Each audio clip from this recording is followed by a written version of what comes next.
Happy New Year, you filthy animals.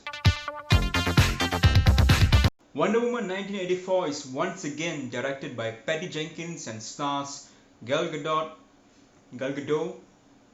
whatever her name is, as Wonder Woman aka Diana Prince, or Princess Diana. I actually watched this movie quite some time before this. I think I watched it on like Christmas night or something like that. But I didn't want to review it at first because I wanted to give you guys time to actually watch it, because I'm going to go into spoilers in this movie review. I wouldn't say Wonder Woman 1984 was a movie that I was really excited to watch, but I still was really wishing that I would like this movie. Unfortunately, I don't. I'm pretty sure you feel the same way, judging from all the absolute burns and roast that is happening to this movie. I mean, people are absolutely trashing the shit out of it, and for good reason. And you know why? Because unlike the first movie, Patty Jenkins wrote this movie. You see, she didn't write the first movie, she only directed it. But in this movie, she wrote it as well. You know, a lot of times when it comes to like superhero movies and franchise movies and things like that, the studio oftentimes would interfere and just ruin the movie. Oddly enough, for Wonder Woman 1984, it's the opposite. The movie got ruined precisely because they did not interfere. They let Patty Jenkins just run wild and do whatever she wanted. And the result? Wonder Woman 1984. Let's start off with the premise of this movie. Essentially, this entire movie is based around this rock. This rock which can essentially grant wishes. And I'm going to be honest, in the beginning of this movie, it was actually quite interesting. Like the first scene when she was in the mascara and she's doing like this Olympic Games kind of thing. And then something kind of strange happens during this scene. Diana takes a shortcut and essentially she almost wins, but because she takes the shortcut, her mentor stops her from winning and essentially she loses the entire thing. And then she sort of advises Diana and says, you know, in life you shouldn't take all these shortcuts and things like that, and so you lost the match and things like that. But never once does this concept of taking the shortcut come back to like haunt her later on in the movie. Typically in movies like this, if you introduce a concept like that, it should come back as, you know, something that maybe bites the hero in the back because she maybe took the shortcut and then now she has to face the consequences of it. But never once is this like brought up again throughout the movie. It's only brought up in that first scene. Then after that, it sort of just disappears.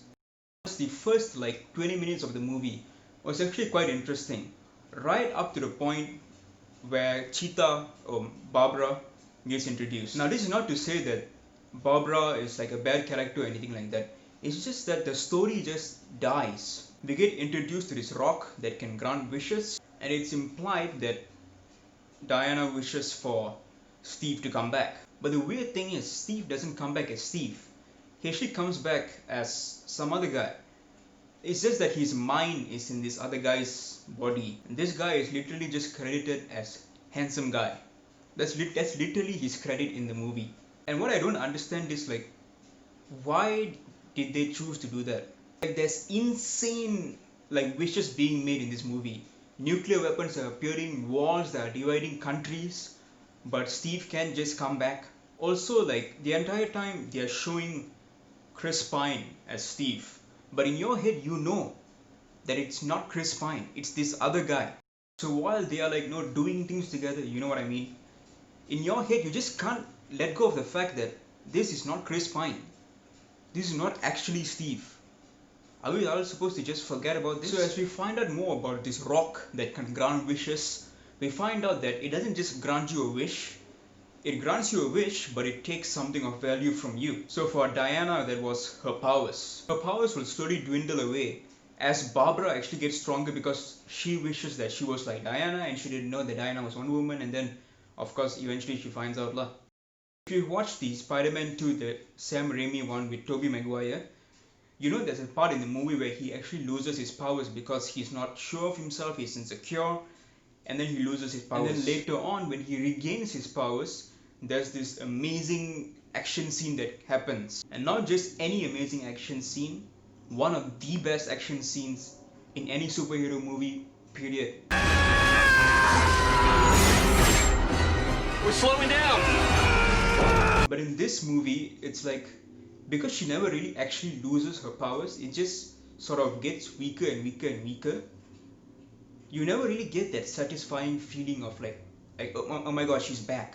So she somehow figures out that if she just renounces her wish, she just says, I renounce my wish, Steve Harvey, Steve Harvey, Steve Trevor would just disappear and her powers will come back to her. And then we are basically shown the scene of her learning how to fly, which doesn't really make any sense because this movie is happening in 1984, right? And then Justice League and Batman v Superman Dawn of Justice is happening in presumably the present day when it came out. She didn't show that she could fly in Justice League or even in Batman v Superman.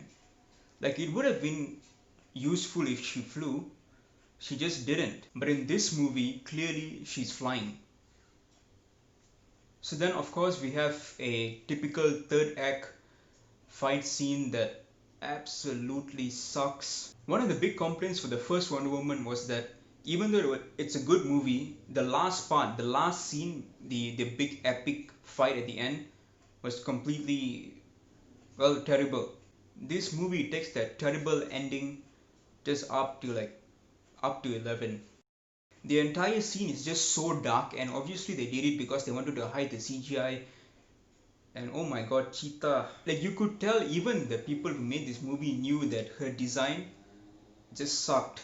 That's why the entire scene was just so dark, because they didn't want you to see how bad the design of Cheetah was. So then the movie ends with her connecting her lasso to Maxwell Lord and talking to the entire world, basically telling everyone to just renounce their wish because the world is apparently coming to an end because there's so much chaos. So she just swings her lasso of truth to Maxwell Lord and tells everyone to renounce their wish.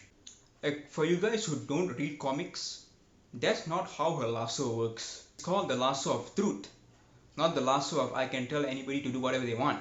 The villain in this movie, Maxwell Lord, I'm a bit iffy on him. The acting was done well, obviously. He's a good actor, he did a good job. By the way, everyone's acting in this movie was just top notch. I mean, Gal Gadot, whatever, she just continuously just becomes better at being Wonder Woman. She is Wonder Woman. It's just unfortunate that the movie just absolutely sucked. Now that was my review of Wonder Woman. I'll give the rating at the end, but I just want to talk a bit about DC movies in general because I'm a huge DC fan and it's kind of sad to see what is happening to DC right now. Everything is just so messy. Everything is just so messy. I want you to look at these movies and just compare them. Aquaman, Shazam, and Man of Steel. What do these movies have in common? Nothing. Shazam is like a borderline children's movie. Aquaman is also super colorful and fun. And then Man of Steel over here is just like dark and like brooding. I understand that, you guys made BVS and it sucked. No one liked it because it was too dark. So then you wanted to make things a bit light-hearted. But listen, like, you can't just shift tones like this. Imagine watching a Marvel movie and then you watched Iron Man. Iron Man is a really fun movie, right? Like, Robert Downey Jr. of course is really funny as the character.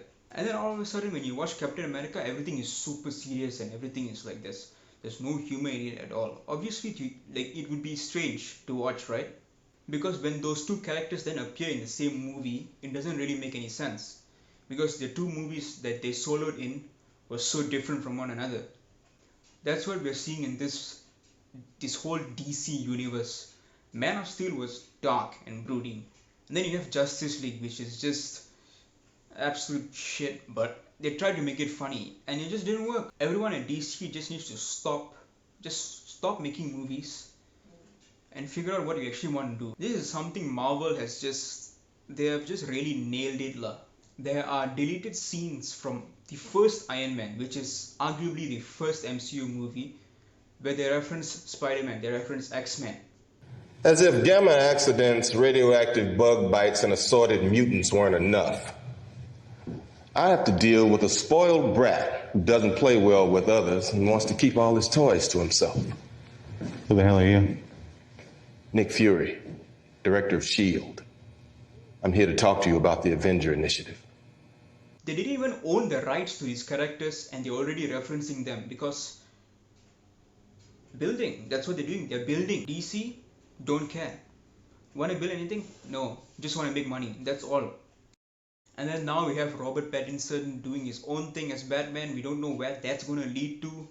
And we also have Ben Affleck coming back. Perhaps they'll do something like what Marvel is doing now with Spider-Man 3, where they're having Tobey Maguire, they're having Andrew Garfield, they're having all these characters from different Spider-Man movies come into the Tom Holland universe.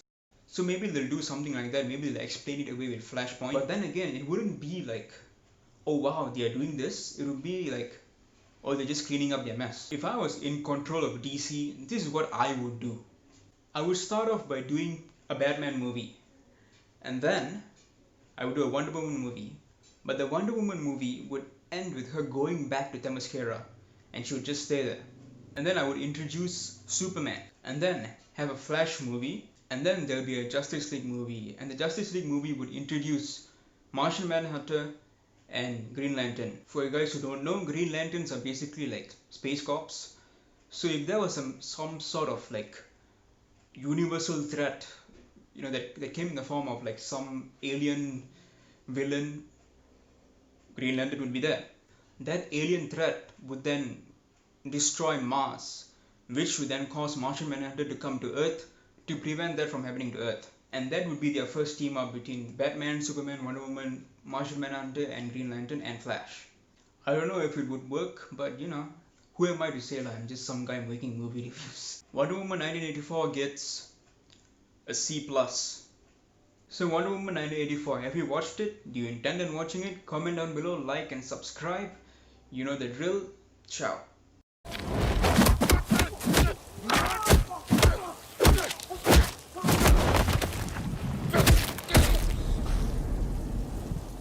Game.